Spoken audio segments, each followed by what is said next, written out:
बिस्मिल्लाहिर्रहमानिर्रहीम। अस्सलाम वालेकुम नाज़रीन। प्रोग्राम हकीकत क्या है में मैं हूं आपका मेज़बान एहसन हमीद राजा। नाज़रीन, आज मुझे स्टूडियोज़ में जो ज्वाइन किया है सरदार मोहम्मद मसरूफ़ खान, एडवोकेट हैं, साबिक सदर ILF इस्लामाबाद से, और हम बात करेंगे कुछ कानूनी जो पेचीदगियाँ हैं उस एतबार से भी, और जो बानी PTI के केसेस ये डील कर रहे हैं इस एतबार से भी इनसे पूछेंगे कि क्या पेशरफ्त हो रही है और आने वाले दिनों में क्या पेशरफ्त है। सैयद उमर गर्देजी सहाफ़ी हैं, तजियाकार, इनसे भी हम जानेंगे करंट जो पॉलिटिकल सिचुएशन है और पाकिस्तान में क्या होने जा रहा है अगले आने वाले दिनों में, उस एतबार से भी हम चीज़ें जानेंगे। सबसे अहम तरीन आपको इस हवाले से भी बताएं कि मुस्तफ़ा खान साहब जो कि सीनियर सहाफ़ी हैं, बाखबर इनके पास सोर्सेज होते हैं, बहुत सारी चीज़ें ऐसी हैं कि जो हमने इस प्रोग्राम के ज़रिए अपने नाज़रीन तक पहुँचानी है।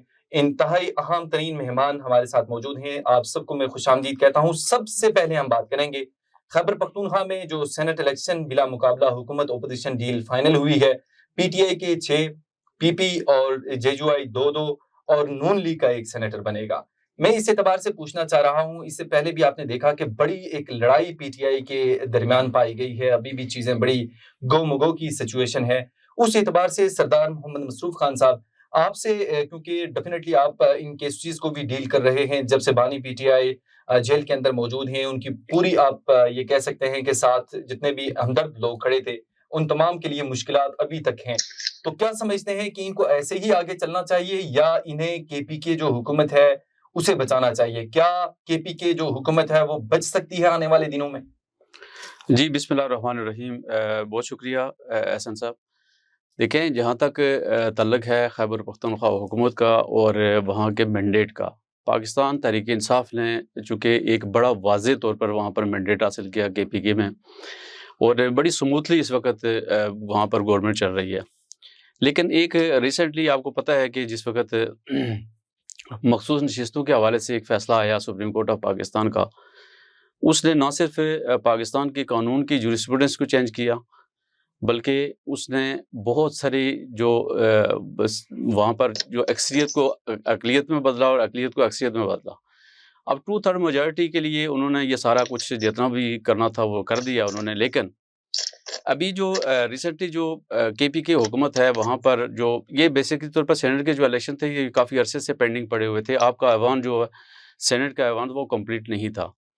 मैं ये समझता हूँ कि चूँकि देखें, आपको जब गवर्नमेंट दी जाती है या KPK हुकूमत जिस वक़्त ये बरसर इक़्तिदार आई, तो उस वक़्त ज़ाहिर है उन्होंने बहुत सारी चीज़ें वफ़ाक के साथ मिल के आपने सूबा चलाना होता है, बहुत सारे काम करने होते हैं। सही।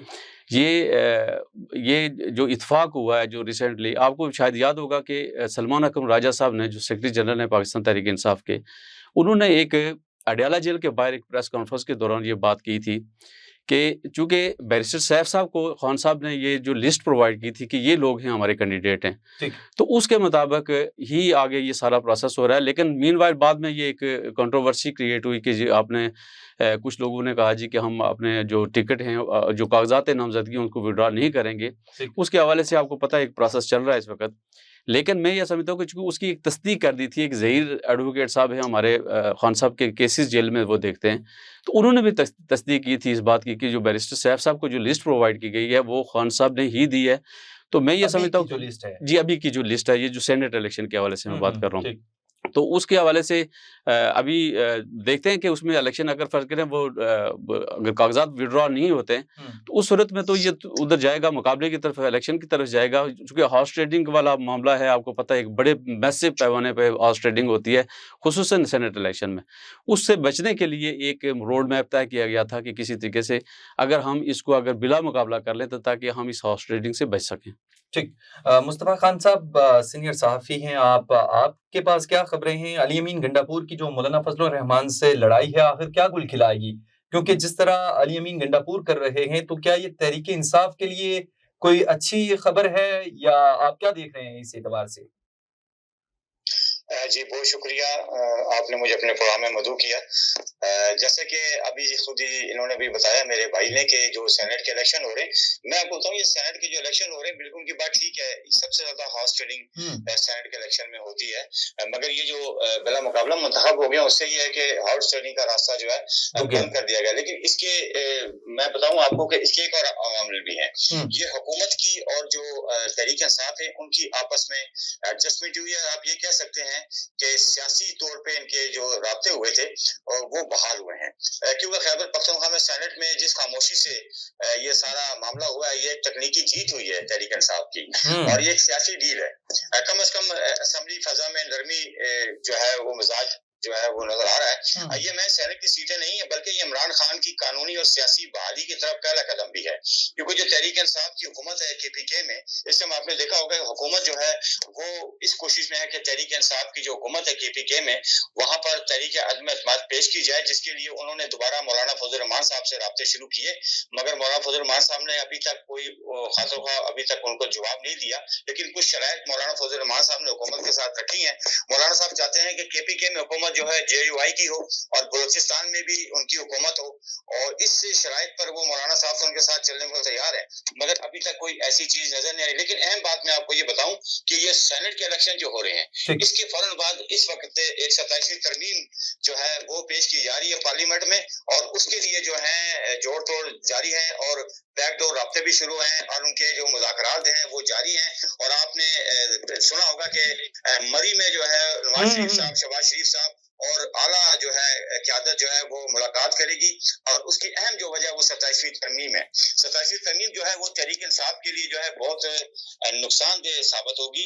दूसरी जानिब एक बात और मैं आपको बताऊं कि ये जो आप अमीन गंडापुर साहब की बात कर रहे हैं, तहरीक इंसाफ इस टाइम जो है अपने इनकी जो पार्टी क्लैशेस अख्तलाफात बहुत ज्यादा हो चुके हैं। जो तहरीक इंसाफ इस टाइम माइनस करने की पोजीशन में है कि माइनस की जाए, इमरान खान माइनस किया जाए, लेकिन इमरान खान को तो माइनस नहीं कर सके, ना ये कर सकते। उसकी वजह कि इमरान खान के पास अवामी ताकत है, और जो तहरीक इंसाफ माइनस होने के इसलिए असर नजर आ रहे हैं कि इनकी पार्टी डिवाइड हो चुकी है। और KPK का जो कारकुन था तहरीक इंसाफ का, वो इस टाइम अपने जो क़यादत से उससे बदल नजर आ रहा है। तो इस टाइम जो अमीन गंडापुर साहब हैं वो कोशिश करेंगे अपनी KPK की हुकूमत बचाने के लिए, लेकिन 27वीं तरमीम के बाद हुकूमत जो है इस टाइम अदम एतमाद की तहरीक जो है वो पेश करने जा रही है KPK में। और मैं सैयद उमर गर्देजी साहब आपकी जानिब आऊंगा, आपसे पूछूंगा नून लीग की आला क़यादत मरी पहुंच गई है, आम फैसले मुतवक्के हैं। इस एतबार से बताइएगा क्या खैबर पख्तूनख्वा में जो तहरीक अदम एतमाद के हवाले से बातचीत भी इसमें होने जा रही है, और क्या कोई तहरीक अदम एतमाद पेश की जाएगी वहाँ? आपके पास क्या खबरें? जी बहुत शुक्रिया हसन भाई। जहाँ तक तहरीक अदम एतमाद खैबर पख्तूनख्वा के अंदर तक की बात है, तो ये गेम तब से शुरू हो चुकी थी जब पाकिस्तान मुस्लिम लीग नून पीपल्स पार्टी जो है वो मौलाना फजल रहमान साहब के साथ जाकर मुलाकातें करना शुरू हो गए थे। लेकिन वहाँ पे मौलाना साहब, जैसे कि अभी मुस्तफा साहब ने बड़े वाज़ेह अंदाज में कहा कि वो बलूचिस्तान और KPK में हुकूमत भी चाहते हैं, लेकिन उसके अलावा जो वफाकी मदारस का जो बिल है जो कि हुकूमत की तरफ से तो मंजूर किया गया, लेकिन उसको इम्प्लीमेंट नहीं हो सका उस पर अभी तक। और वो मौलाना फजल रहमान साहब का एक बहुत बड़ा जो शिकवा है वो होता जा रहा है। अब इस वक्त अगर देखें तो तहरीक अदम एतमाद तो बग़ैर मुझे एकदम होते हुए नजर नहीं आ रही है, लेकिन KPK के अंदर जो सेनेट इंतखाबात के लिए PTI के अंदर जो कुछ पक रहा है, तो वो दरअसल में एक सियासी मंडी का मंजर जो पेश कर रहा है। पुराने वफादार रियादी कारकुनों को नजरअंदाज करके सरमायादारों को और असर रसूख रखने वालों को अमीन गंडापुर साहब जे ला रहे हैं, तो यहाँ से PTI बहुत हद तक कमजोर होने जा रही है, बल्कि कमजोर हो रही है। और इमरान खान साहब जो है इस वक्त जेल के अंदर हैं, तो वो इस वक्त इन तमाम चीजों से मेरे ख्याल में उनको वाकफियत नहीं है या फिर वो लाइलम है, क्योंकि इमरान खान का हमेशा ये नजरिया था इस वक्त जो ये मंडी लगने जा रही है, हार्स ट्रेडिंग होने जा रही है सेनेट के अंदर, तो इमरान खान साहब सबसे पहले इसको सियासी गंदगी करार दे चुके हैं। लेकिन माजी में देखा गया तो खुद इमरान खान साहब भी इसमें शामिल रहे हैं। लेकिन अब KPK की जहां तक बात है, तो मेरे ख्याल में PTI को थोड़ा सा ये मूवमेंट से दूर रखने के लिए उनको एक धमकी की सूरत में ये कहा गया कि भाई हम अपने एतमाद लेके आएंगे। अभी आप देखें पंजाब असेंबली में जो 22 अरकान को नायल किया गया था, 26 अरकान को जो नायल किया था, वो वापस दोबारा कम्प्रोमाइज हो चुका है। तो अब यहाँ से आपको ये अंदाजा होना चाहिए कि यहाँ पे ये सब सियासी मफादात में खेल है, इसमें अवाम की कोई इंटरेस्ट नहीं है, ना ही अवाम को कुछ रिलीफ देंगे, बल्कि अवाम को बेवकूफ बनाने के लिए ये सियासी चलते जाएंगे। और मेरे ख्याल में केपीके की हुकूमत कहीं नहीं जा रही। सरदार मोहम्मद मसरूफ खान साहब, आपसे इस हवाले से जानूंगा, पीटीआई के तमाम केसों के हवाले से आपने क्या खोया और क्या पाया? क्या समझते हैं कि ये जो केसेस बने थे वो खा बानी पीटीआई पर हों या उनकी दूसरी जो क़यादत है, उस एतबार से अगर उनके हवाले से बात की जाए तो कितने सच्चाई पर मबनी थे? आपने क्या देखा, क्या अंदर का अहवाल है? एहसन साहब, इस्लामाबाद चूँकि बात करूँगा मैं इस्लामाबाद की, चूँकि इस्लामाबाद में ही केसेस में ज़्यादा देख रहा हूँ। इस्लामाबाद में तकरीबन कोई 130 से ज़्यादा मुकदमात हैं, जिसमें पाकिस्तान तहरीक-ए-इंसाफ की लीडरशिप भी शामिल है, वर्कर्स भी शामिल हैं, और इसमें हज़ारों की तादाद में लोगों को अरेस्ट किया गया। ये सिलसिला स्टार्ट हुआ था 2022 से, आज़ादी मार्च से, और जिस वक़्त पाकिस्तान तहरीक-ए-इंसाफ की गवर्नमेंट ख़त्म की गई थी और उसके फ़ौरन बाद एक आज़ादी मार्च वहाँ से केपीके से खान साहब की क़यादत में यहाँ इस्लामाबाद आया। तो उस दौरान एक बड़ी तादाद में एफआईआर दर्ज की गई, लेकिन इसमें बतदरीज 2022, 23 और 24 में इसके सारे पैटर्न चेंज करते रहे। पहले सबसे पहले जो हमारे खिलाफ एफआईआर्स होती थी वो 144 की वायलेशन की एफआईआर्स थी, और उसमें ज़्यादातर हमारी लीडरशिप ही होती थी, वर्कर्स नहीं होते थे। 2023 में थोड़ा सा इन्होंने उसको चेंज किया। चेंज करने के बाद ये किया कि उसमें सेक्शन 780 का इजाफा कर दिया, यानी दहशतगर्द है ये। और जैसे ही 780 का इजाफा किया तो वहाँ पर वर्कर्स को भी शामिल करना शुरू कर दिया। और 2024 में तो इंटायरली आपका बहुत सारे, एक पेपो एक्ट है वो आ गया, उसके बाद आपकी सेक्शन 144 की वायलेशन आ गई, 780 के वो केसेस जो ओरिजिनल 780 यानी दहशतगर्दों के जो केसेस यहाँ पर दहशतगर्दी कोर्ट में ज़ेर समात है वो पसे पुष्ट रह गए, और सिर्फ पाकिस्तान तहरीक इंसाफ के जो इनोसेंट वर्कर्स हैं, बाज़ मैं आपको यहाँ तक भी बताऊँ कि कुछ लोग ऐसे भी थे कि जिनको यानी सिर्फ और सिर्फ क्वांटिटी पूरी करने के लिए, जिस तरह फर्ज करें एक थाने वाले को, एसएचओ साहब को बता दिया गया कि आपने 100 बंदे को अरेस्ट करना है। अब उन्होंने उन पार्टिसिपेट किया या नहीं किया, लेकिन आपको पता है कि कॉन्स्टिट्यूशन उनको राइट देता है कि वो एजिटेट करें। लेकिन बाज़ मैं मैक्सिमम लोगों की मैं आपको बात बता रहा हूँ, मैं चूँकि केसेस में पेश होता हूँ, ज़्यादातर लोग ऐसे हैं वो जो बेगुनाह हैं, कभी वो बाज़ औक़ात प्रोटेस्ट में भी नहीं आए होते, वो नामज़द एफआईआर हो जाते हैं, और उनको यहाँ पर 3-3, 4-4 माह के लिए अंदर बिहाइंड द बार रखा जाता है। और आज बहुत सारे केसेस में ट्रायल भी शुरू हैं, लेकिन ट्रायल जहाँ पर केस होता है, पहली बात यह है कि ये सारे टेक्निकल बुनियादों पर केसेस बरी हो रहे हैं। खान साहब 17 केसेस में 2022 के केसेस में बरी हो चुके हैं, उनके साथ लीडरशिप भी बरी हो चुकी है। लेकिन साथ साथ जिन केसेस के ट्रायल हो रहे हैं, जैसे अभी रिसेंटली 26 नवंबर एहतजाज के केस थे, 2 केसेस के ट्रायल हुए हैं इस वक्त यहाँ पर डिस्ट्रिक्ट कोर्ट में, और उस ट्रायल के दौरान जो क्रॉस एग्जामिनेशन हुआ है, वो जो वहाँ पर जो चीर फाड़ हुई है उस सारी एविडेंस की, तो वहाँ से ये पता चला है कि जिन लोगों ने ये केसेस बनाए और जो लोग उसमें प्रोसिक्यूटर थे, वो इस केस को बिल्कुल नहीं संभाल पा रहे हैं। उसकी वजह यह है कि चूँकि आप झूठ पे तामीर की हुई जो बिल्डिंग है, उसको ज़्यादा देर तक आप कायम नहीं रख सकते, वो किसी ना किसी वक़्त वो कोलैप्स करती है। अभी 9 मई के आप लाहौर के जो वहाँ पर कोट लखपत जेल में जो इस वक्त ट्रायल चल रहा है, मुअज़्ज़म साहब वहाँ पर बड़े नामवर वकील हैं वहाँ पर फौजदारी के, वो इस वक्त ट्रायल कर रहे हैं, और उसमें आप अगर उनकी 3 लोगों की अगर ट्रायल, जो आई विटनेसेस हैं, उनकी अगर ट्रायल की अगर सूरत-ए-हाल देखें तो वो तो टोटली मेरे ख्याल में शायद 9 मई का सारा बयानिया ख़त्म हो जाता है। सही, आपका पॉइंट आ गया। मुस्तफ़ा खान साहब कहिएगा, 27वीं आईनी तरमीम क्या? जी। मुस्तफ़ा खान साहब, मैं आपसे इस एतबार से पूछूंगा, 27वीं आईनी तरमीम के हवाले से आपने कहा, तो मैं इस एतबार से पूछना चाह रहा हूं कि क्या सदर पाकिस्तान आसिफ अली जरदारी के हवाले से कुछ ज़राए इस एतबार से बताते हैं कि उनकी सीट भी खतरे में है, तो आप क्या समझते हैं कि क्या कोई ऐसी सिचुएशन है कि उनके लिए कोई खतरा है?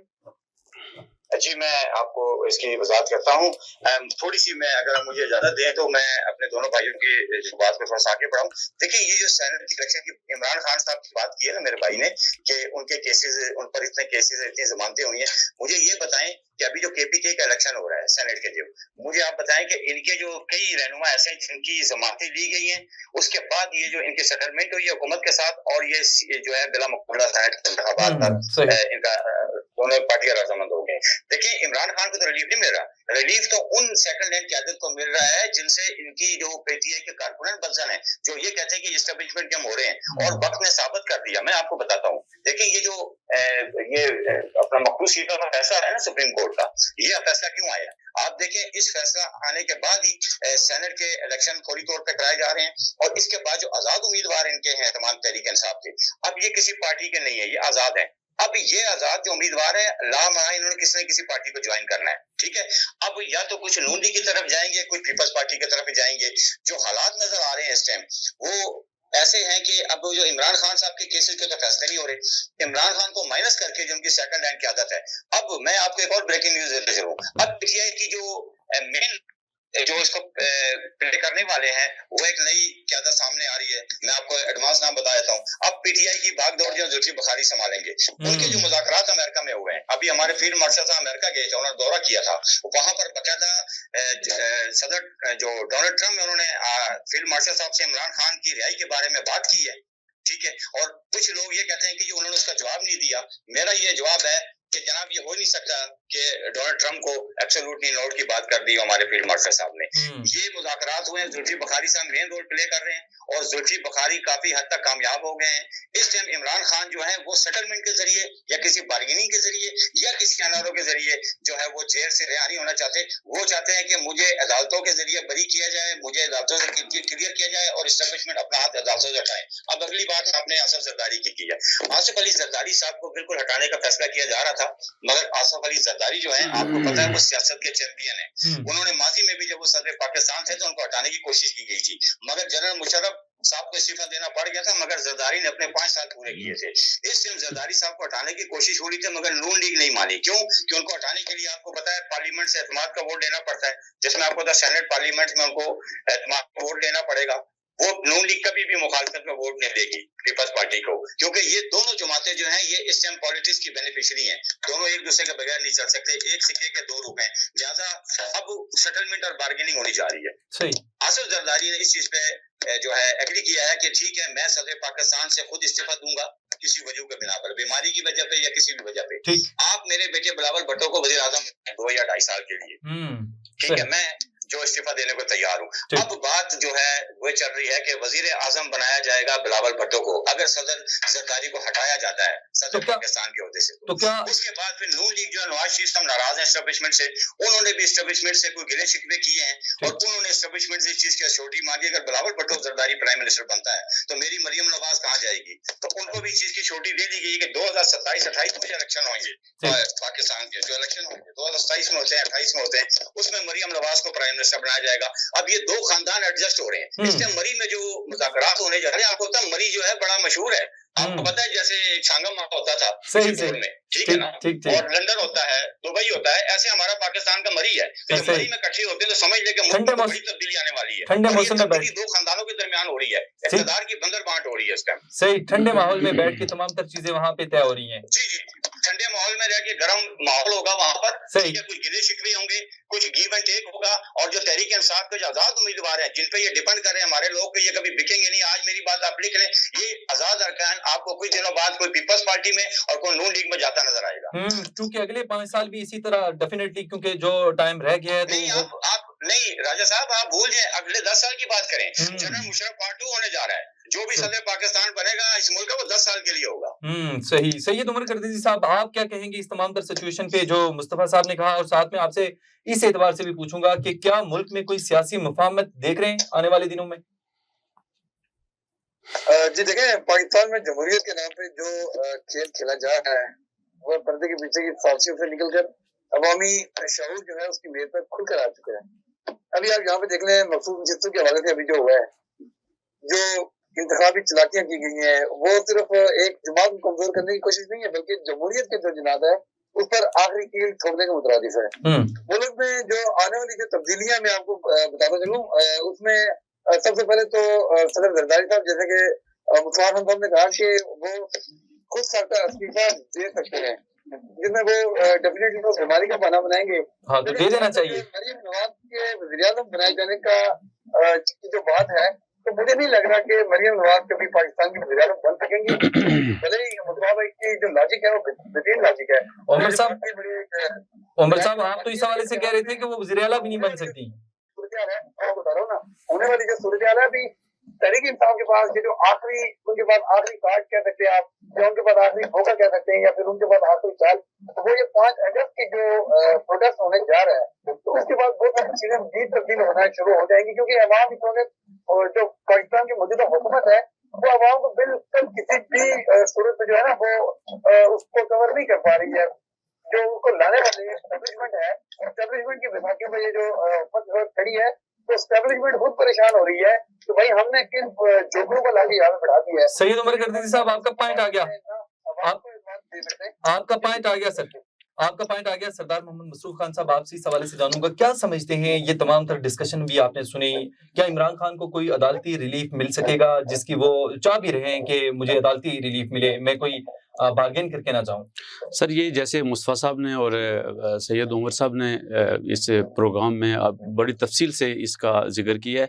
बेसिकली तौर पर जो आपकी ये जो सुप्रीम कोर्ट से जो फैसला आया था ना, ये उस फैसले के गिर्द सारी चीज़ें घूमती हैं। 27वीं तरमीम भी उस फैसले के गिर्द घूमती है। इसमें दो राय नहीं है कि पहले भी 26वीं जो आईनी तरमीम की गई थी उसमें उस वक्त 2/3 मेजॉरिटी नहीं थी, लेकिन उसमें बड़ी बदनामी का बायस बनी थी वो 26 अमेंडमेंट। कितना नुकसानदेह है? देखें, मैं कहता हूँ कि पीटीआई के लिए इससे ज्यादा क्या नुकसान होगा। उसका जो लीडर है वो 2 साल से पाबंद सलासल है, तमाम वर्कर्स उसके जेल के अंदर हैं, सेकंड टियर लीडरशिप उनके अंदर है। देखें, ये जो इन्होंने बात की है ना कि वहां पर कोई इस तरह की कोई हॉर्स ट्रेडिंग होने जा रही है, ये आज़ाद उम्मीदवार थे, ये दूसरी जमातों में जाने वाले, ऐसा कुछ नहीं होने वाला। ये सिर्फ खामख्याली है। मैं आपको एक बात बता दूं, जिसने भी पाकिस्तान तहरीक इंसाफ को छोड़ा उसका अंजाम आपने देखा, वो आप किसी हालत में भी देख सकते हैं। देखें, सेनेट इलेक्शन के हवाले से देख सकते हैं जो क़यादत है उनकी, जिस तरह जिन लोगों का इमरान खान ने जिन्हें नॉमिनेट किया वो अलग हैं, दूसरी पार्टी अलग, एक पूरा अलग अलग ग्रोह बन गए हैं। तो इस तनाजुर में आप क्या देखते हैं? आने वाले दिनों में ज़रा मुश्किलात तो पीटीआई के लिए होंगी, वो तो अली अमीन गंडापुर पर कोई भरोसा ही नहीं कर रहे। पाकिस्तान तहरीक इंसाफ एक पाकिस्तान की सबसे बड़ी सियासी जमात है। 26 नवंबर आपने देखा जहाँ पे लोग आए अली अमीन गंडापुर की क़यादत में, फिर कैसे वो वापस चले गए, ठीक है, उनका कोई पता ही नहीं चला। क़यादत दूसरे जहाँ पे लोग वर्कर्स मारे गए, तो फिर ये कैसे निज़ाम चलेगा? नहीं, वो ठीक है। देखिए ना, प्रोटेस्ट उस वक्त हुआ, आपको जब भी आप एहतजाज करते हैं कोई जरूरी नहीं होता कि आपका सारे एहतजाज कामयाब हों, लेकिन आप देखें इस वक्त पाकिस्तानी आवाम किसके साथ खड़ी है। बेसिकली देखें ना, मैं अभी भी ये कहता हूँ कि पाकिस्तानी आवाम सिर्फ और सिर्फ इमरान खान के साथ खड़ी है, वो और किसी के साथ नहीं खड़ी है। ये जो जितने भी है ना, आपने एक मिसाल सुनी होगी कि जब भी पहले एक मिसाल दी जाती थी कि फलां खंबे को अगर टिकट दे दिया जाए तो वो जीत जाएगा। पाकिस्तान तहरीक इंसाफ ने 24 ये जो फरवरी को जो इलेक्शन हुए थे 2024 में, उस इलेक्शन में ये साबित किया है ये बात कि खंबे को जिसको टिकट दिया वो जीता है, और बड़े मार्जिन से जीता है। पीटीआई क्या मानते हैं, लेकिन अभी जो पीछे की आदत है उसमें जो चेयरमैन है अभी, देखें, आपकी जब टॉप लीडरशिप पाबंद सलासल हो तो आपके लिए ज़ाहिर है नीचे जमात के लिए, इतनी बड़ी सियासी जमात के लिए प्रॉब्लम्स होते हैं। देखिए ना, एक तो ये है कि हमारी जमात में खुल के बोलने की इजाजत है, वो खुल के बात करते हैं। के साथ अभी मेरे भाई कह रहे हैं कि पीटीआई के जो इनके एमएनए हैं कभी भी वो जो है ना वो आजाद में नहीं आएंगे, वफादारी नहीं बदलेंगे। माजरत के साथ इनके एक एमएनए है जिन्होंने कुरान पाक में हाथ रख के कहा था कि जी मैं इमरान खान के साथ हूँ, मरते जब तक इमरान खान के साथ रहूंगा। उन्होंने शहबाज शरीफ के साथ बैठ के नून लीग ज्वाइन की है। एक मिसाल सिर्फ दे रहा हूँ। दूसरी बात है, अगर ये कहते हैं कि 2-3 लोग हैं, हाँ बहुत है सर, और निकलेंगे अभी, आप आने दें 27वीं तरमीम और आप देखें अभी आगे क्या होता है। दूसरी बात है कि कौम, उनके कारकुन, पूरी पाकिस्तान की कौम इमरान खान के साथ है। तहरीक इंसाफ का नाम इमरान खान है। मुझे ये बताएं कि अगर बैरिस्टर गौहर, असद कैसर, आपके शिबली फराज अगर ये पार्टी से मुखलिस है तो क्या वजह है कारकुनान को जब ये कॉल देते हैं कारकुन रोडों पे क्यों नहीं आता? वही कारकुन जो इमरान खान की कॉल पे अपनी जाने दे रहा था, जो जेलें काट रहा है आज ये जो लीडर आते हैं, मुझे बताएं अमीन गंडापुर साहब 2 दफा आए हैं, क्यों डील करके वापस गए हैं? कारकुन बजन हो चुका है, ये भूल जाए कि इस टाइम इनके सेकंड हैंड की आदत पे एतमाद है। हाँ, दूसरी बात इन्होंने जो की है कि इमरान, अच्छा मुझे बताएं इमरान खान साहब के साथ जिन लोगों ने खड़े रहे 9 मई के वाकये पे, आज दिन तक वो जेलों में है, और जिन लोगों ने डील कर ली है उनकी जमानतें भी हो गई हैं, वो बाहर आ गए, मेंबर नेशनल असेंबली बन गए। अच्छा, एक आखिरी बात करूंगा राजा साहब, मुझे ये बता दें ये भाई कि मिर्जा खान अफरीदी कौन है, ये बताएं, ये कौन थे? ये डिप्टी चेयरमैन सेनेट थे गालबन तहरीक इंसाफ के दौर में, ये वही साहब है ना? ठीक, मुझे बताएं 9 मई में उन्होंने वफादारी बदली और इमरान खान के खिलाफ बयान दिया 9 मई में, आज इनको सेनेट का टिकट दे दिया। मुझे बताएं ये डील नहीं तो और क्या है? कहाँ गई इनकी, कहाँ के मुखलिस लोग? मुझे जवाब देना। देखें मिर्जा अफरीदी साहब को, और लाहौर में जो गंडापुर साहब ने 300 साढ़े 300 मेंबरान के साथ खिताब किया, ये सारा प्रोग्राम जो उन्होंने अरेंज ही मिर्जा खान अफरीदी ने किया, उसके बाद इसको टिकट जारी कर दिया। क्या इमरान खान साहब को अगर पता है तो इमरान खान साहब अपने कारकुनों से धोखा कर रहे हैं। इमरान खान फिर मुल्क में हकीकी तब्दीली नहीं चाहते, वो इसका मतलब मुल्क में इलेक्टिबल पॉलिटिक्स चाहते हैं, वो वही चाहते हैं कि जो निजाम सर आपका मतलब ये है। आपका पॉइंट आ गया। सईद उमर गर्दीजी साहब, आपसे इस हवाले से जानूंगा मुल्क में महंगाई की सिचुएशन के हवाले से, क्योंकि आम आदमी जो है बहुत परेशान है, तो इन शॉर्ट इस हवाले से कहिएगा क्या मुल्क में जो आम आदमी है वो मुतमईन है या नहीं? क्योंकि महंगाई एक बार फिर से बहुत ज्यादा उरूज पर जा रही है। शार्ट इस हवाले से कहिएगा। जी सर देखें, पाकिस्तान इस वक्त तरीन महंगाई की लपेट में है। आम आदमी के लिए जीना भयानक ख्वाब बनता जा रहा है। मौजूदा हुकूमत जो फॉर्म 43 की बैसाखी पे खड़ी है और जबरदस्ती मुसलत की गई है, न सिर्फ आवाम की उम्मीदों पर पूरी तरह नाकाम हो चुकी है, बल्कि उसे लाने वाले भी अब शर्मिंदा और परेशान दिखाई दे रहे हैं। जैसे मैंने कहा था, बुनियादी जो अशिया जरूरियां हैं उसकी कीमतें आसमानों को छू रही हैं। आटा, चीनी, दालें, दूध, सब्जियां, घी सब कुछ आवाम की पहुंच से बाहर हो चुका है भाई। आटे का जो थैला जो चंद साल पहले 1200 का था, आज 2400 तक जा रहा है। ठीक, आपका पॉइंट आ गया। सरदार मोहम्मद मसरूफ खान साहब, आपसे इस हवाले से जानूंगा कि क्या ये जो जितनी महंगाई हो रही है, ओपोजिशन जमातें जो एक इत्तेहाद बना हुआ है गवर्नमेंट के साथ, हुकूमती इत्तेहादी जमातें, क्या उन्हें इस कंडीशन में हुकूमत का साथ देना चाहिए या नहीं? सर देखें, जहाँ तक महंगाई का तल्लुक है तो वो तो उससे तो हर बंदा परेशान है, उसमें मैं भी परेशान हूँ, आप भी परेशान हैं। बात यह है कि इस वक्त आपका जो मुल्क है ना, बुनियादी तौर पर जब आपके मुल्क में जमहूरियत नहीं होगी, जब प्रॉपरली इलेक्टेबल लोग नहीं आएंगे, जिन लोगों को आवाम ने चुना होगा, तो उस वक्त तक आपका मुल्क तरक्की नहीं करेगा। आपकी एम्प्लॉय बिल्कुल देखें, मुफाहमत की बात नहीं कर रहा हूँ मैं ये कर रहा हूँ कि कम अज़ कम मुल्क में आपको सियासी स्टेबिलिटी होना ज़रूरी है। सियासी स्टेबिलिटी कब आएगी? जब आपका आवाम का मुंतखब करदा नुमाइंदा पार्लियामेंट में जाएगा, तो उस वक्त आएगी स्टेबिलिटी। देखें, आप इस वक्त इंटरनेशनल तौर पर अगर आप देखें, फॉर्म 47 की जो गवर्नमेंट है, इसकी मोरल अथॉरिटी क्या है? आप जब मोरल अथॉरिटी कोई नहीं होती, तो आपका मुल्क तरक्की नहीं कर रहा है। उसकी वजह यह है कि आपकी इन्वेस्टमेंट यहाँ पाकिस्तान में नहीं आ रही है। अब भाई डोनाल्ड ट्रंप ने क्या कहा है? डोनाल्ड ट्रंप उनको यही देखें ना, बिहाइंड द सीन अगर आप देखें, तो उन्होंने ये कहा कि आप मुल्क में अपनी स्टेबिलिटी पैदा करें। यहाँ पर सियासी स्टेबिलिटी आपकी कोई नहीं है। आपके साथ जो ये पड़ोसी मुल्क है हिंदुस्तान, वहाँ पर आप जमहूरियत को देखें, जैसा तैसा भी है, वहाँ पर आपके सारे मामलात उनके बेहतरीन तरीके से चल रहे हैं। लेकिन पाकिस्तान में क्या है, आपकी अगर सिर्फ 200 से 201 यूनिट हो जाती है, तो आपका बिल में 5000 का फर्क आ जाता है। 8000 कहाँ और 2000 कहाँ? ये दुनिया के कौन से मुल्क में ऐसा होता है? आपका पॉइंट आ गया। सरदार मोहम्मद मसरूफ खान साहब, आप हमारे स्टूडियोज में तशरीफ लाए, आपका बहुत बहुत शुक्रिया। मुस्तफा खान साहब, आपका भी बहुत शुक्रिया। 1 मिनट की अगर कहें, 10 सेकंड में एक बात करना चाह रहा हूँ कि अभी इन्होंने बात की है डोनाल्ड ट्रंप साहब की कि सियासी स्टेबिलिटी नहीं है, उन्होंने कहा पाकिस्तान में। तो मुझे ये डोनाल्ड ट्रंप साहब के कॉल ऑफ फेयर का तजाद है। अगर नहीं आई तो फिर उनको लंच क्यों कराते जिन्होंने इस मुल्क में सियासी स्टेबिलिटी होने ही नहीं दी।